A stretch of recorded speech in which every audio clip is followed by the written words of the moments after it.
Hallelujah. Sa makapangyarihang pangalan ng aming Panginoong Kristo Jesus na manunubos. Ang lahat ay magsabi ng Amen. Everybody say, praise the Lord. Hallelujah. Praise be to God. Hallelujah. Hallelujah. At tayo po ay magbukas ng ating pong buksan, mga kapatid, ang Book of Revelation, chapter 13.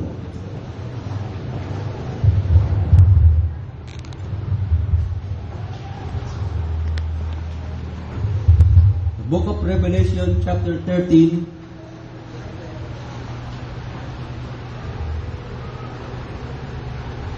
Sabi po dito muna sa verse 1, at siya'y tumayo sa buhanginan ng dagat, at nakita ko ang isang hayop na umaahon sa dagat, at na may 10 sungay at 7 ulo, at sa kanilang mga sungay ay may 10 diadema, at sa kanyang mga ulo ay mga pangalan ng kapusungan.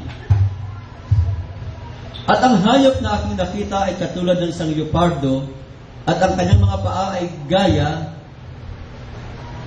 ng sa oso, at ang kanyang bibig ay gaya ng bibig ng leon, at pinigay sa kanyang dragon ang kanyang kapangyarihan at ang kanyang luklukan at dakilang kapamahalaan. Dito po sa verse 11, at nakita ko ang ibang hayop na umaahon, na may mga grupo ngayon na hindi nyo alam, pero kilala sila, mga personalidad, na sinisikap nila na si Satan ay mailapit sa tao. At ang tao ay mailapit kay Satan, mga kapatid. So, they know kung ano yung ginagawa nila. Pero, ang hindi nakakaalam ay yung mga simple at ordinaryong tao. So mga kapatid, sa chapter 13 ng Book of Revelation, sa verse 1, sabi ng Biblia,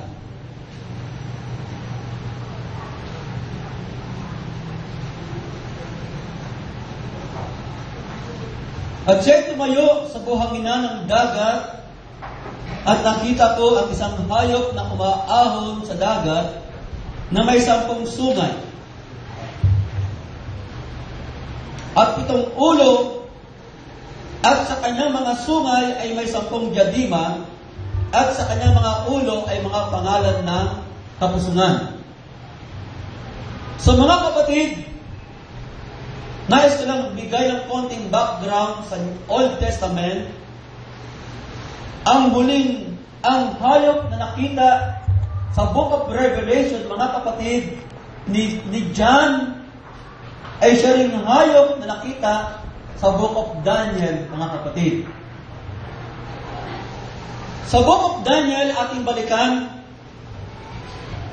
sa chapter 7, mga kapatid, may 4 na hayop na umahon sa dagat.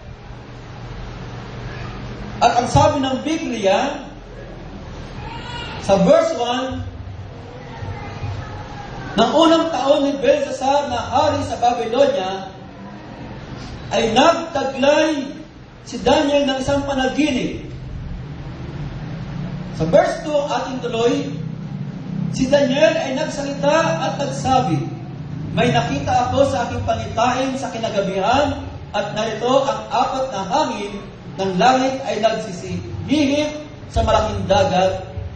At dito, sabi ng Biblia sa verse 3, 4 na malaking hayop na magkakaiba ay nagsiahon mula sa dagat. So nakita niya sa verse 4 ang leon, nakita niya sa verse 5 ang oso, nakita niya sa verse 6 ang leopardo. Sa verse 7, mga kapatid, pay attention, wala pong tulugan. Ang mata po ay sa pulpito lang, kung maaari po, para hindi pa ako ma-intimidate, mga kapatid. Pagkatapos neto, may nakita ako sa pangitain, ating pinag-usapan ang ika-4 na hayop. Sa gabi, at narito ang ika-4 na hayop, kakilakilabot at makapangyarihan, at totoong malakas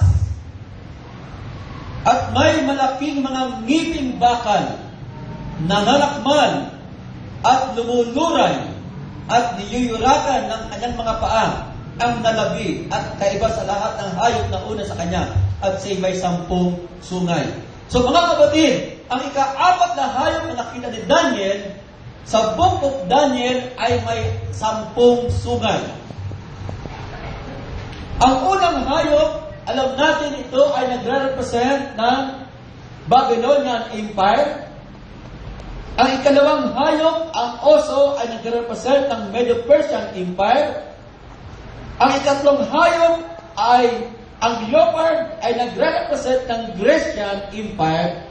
At ang ika-4 na hayop na hindi ma-describe ni Daniel, sabi niya, karumal-dumal, kakilakilabot, ay ang Roman Empire, mga kapatid.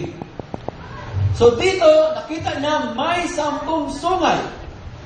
May 10 sungay. Umahon sila sa dagat ng sunod-sunod. Hindi sila sabay-sabay na umahon. Sapagkat ito ay tumutukoy sa 4 na kaharian na naghari sa lupa. Ang unang kaharian na naghari sa lupa ay ang Babylonian Empire.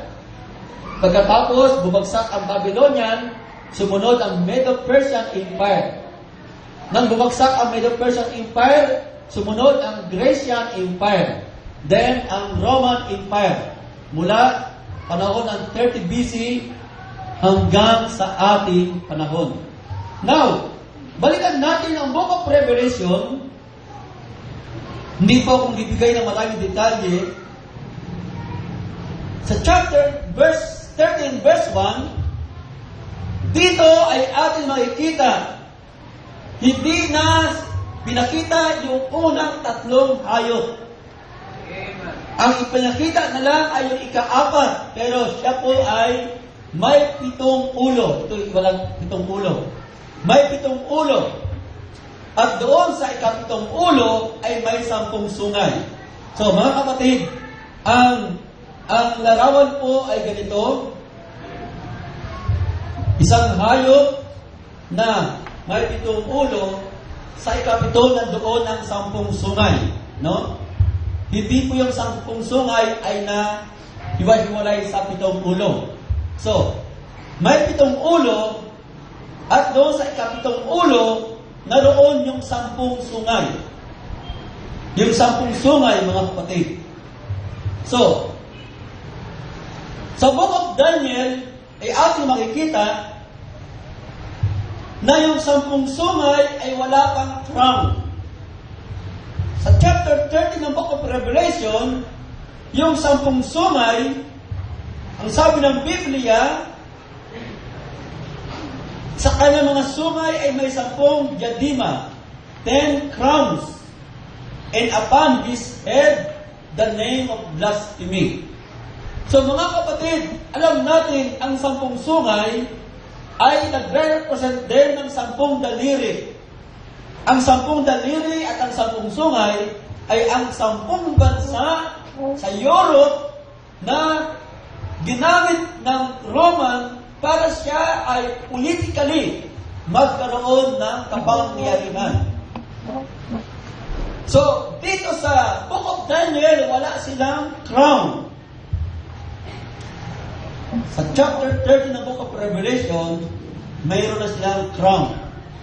Pinapakita dito, the same nation na tumulong sa kanya sa panahon ng ancient time, the same nation din ang tutulong sa kanya sa kasalukuyang panahon. Ipinapakita ang revived na hayop sa ating panahon. So, ating tutuloy mga kapatid, verse 2, at ang hayop na aking nakita ay katulad ng isang leopardo, ang kanyang mga paa ay gaya ng sa oso, at ang kanyang bibig ay gaya ng bibig ng leon. At ibinigay sa kanya ng dragon ang kanyang kapangyarihan at ang kanyang luklukan at dakilang kapamahalaan. Wala na yung